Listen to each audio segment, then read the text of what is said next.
Welcome back to the Ultimate Diecast Garage, where today we're unboxing and reviewing this Liberty Walk LEXUS LC500 from the brand called Master. Now, this is the first time checking out the brand called Master, so I was super excited to check it out. And straight away you can see the nice red sleeve with the Master logo and LEXUS LC500 on the front. Also, a few little marks on the acrylic, but nothing too bad. Obviously you can wipe that clean. You can see it coming on the standard black plastic base with the metal base plate up front with the Master logo LEXUS LC500H edition on the front with the 164 as well to show the scale. You can see a really nice contrast to the base, and it does look really nice if you did want to keep it in the packaging.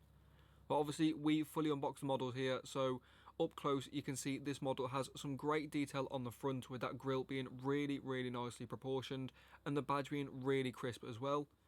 The headlights are a nice size and proportion and have got some good detail, and you can also see the wheels do move. The back ones you'd have to move a few little times to get them unstuck, but nonetheless they do roll, and you can very easily wheel swap them if you did want to, as they are a screw base. You can see they do have a really nice brake disc and caliper behind them which do stay in place, and all the decals are also really crisp around the whole model as well. You can see on the rear of the model the quad exhaust really nicely detailed and giving it a really realistic look. Again, the Lexus badge nice and crisp with the decals super easy to read. You can even see the two little sensors in the rear bumper, which is a nice little detail to be added. The tail lights are actually painted, although obviously the outer pieces are plastic. The inside is painted, and although it is painted, it has got some good detail nonetheless. And again, the decals across the windows really easy to read. Although there isn't much detail on the interior, you can see there is the decal on the wing mirror to give it that more realistic look. The paint application is really well done. It might be a little tiny bit heavy in some places, but overall it does look really smooth, and it doesn't lose the body lines at all. Like I say, you can even see the sensors in the rear bumper. The proportion of this model is really well done compared to the likes of Inno64, Mini GT, Time Micro, and a lot of the other brands I do review on this channel. And you can see overall the model does look really well done, just from an overall finish point of view. Although there are a few things that I would like them to have improved on. For example, you can see although the headlights have got some good detail, they could have been a little bit clearer to produce even more detail.